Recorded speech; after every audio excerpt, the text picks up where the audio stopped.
এত টাকা খরচ করলাম তোর পিছনে, তুই আবার শেষ করে দিলি। আব্বা আব্বা আমি তো পরীক্ষায় পাশ করছি আব্বা।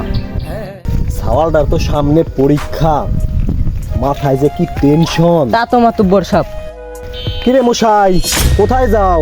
মাতুব্বর সাহেব, ছেলের তো সামনে পরীক্ষা, তাই যাচ্ছি একটু বাজার সদাই করতে। এ তো লিয়া পড়ায় কারে হবে কি?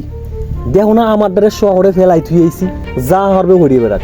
আমি তো সারা জীবন কামলা খেটে গেলাম, এই সাওয়ালটারে দিয়ে কিছু হয় নাকি?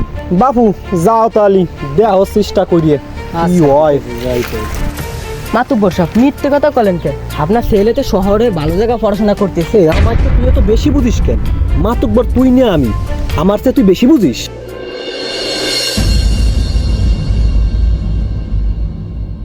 পুলাডারে এত ভালো জায়গা রাখলাম, কি করতেছে জানে কেডা? আমি হইলাম এলাকার মাতুব্বর, আর ও হইল কোহানেকার কামলা। কামলার ছাল চাকরি বাকরি পাইয়ে যায়, এবার তো সমস্যা, এলাকায় ওর মান সম্মান বাইরে যাবে।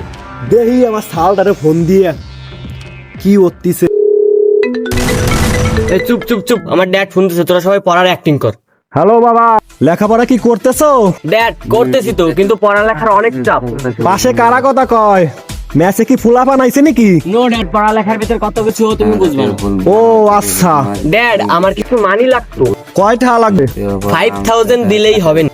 আচ্ছা সমস্যা নাই, হটাই দিবানি। তুমি শুধু ভালো মতন লেখাপড়া হইরো। আচ্ছা ড্যাড, লাভ ইউ। আচ্ছা তাইলে ঠিক আছে, খাওয়া দাওয়া কইরো ঠিক মতন। হে বয়েস, আজকে আমার ড্যাড 5000 টাকা দিবে, আজকে রাতে পার্টি হবে।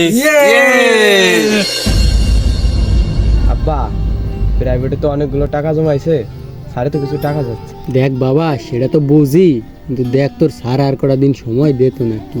না আব্বা, আমার তো বের করে দিত। স্যাররে অনেক রিকোয়েস্ট করে বলছি, স্যার আমারে একটু পরীক্ষার কদিন পড়ান। আচ্ছা রাখ, তাইলে আমি বটবটি বেছে টাকা ম্যানেজ করে দিবানি।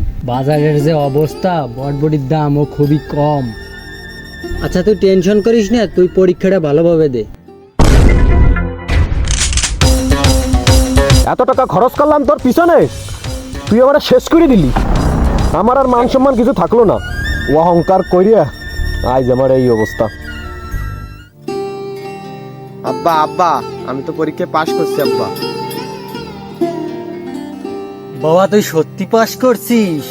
আব্বা আরেকটা খুশির সংবাদ আছে। আব্বা আমি চাকরি পেয়ে গেছি আব্বা। বুকে আয় বাবা, বুকে আয়।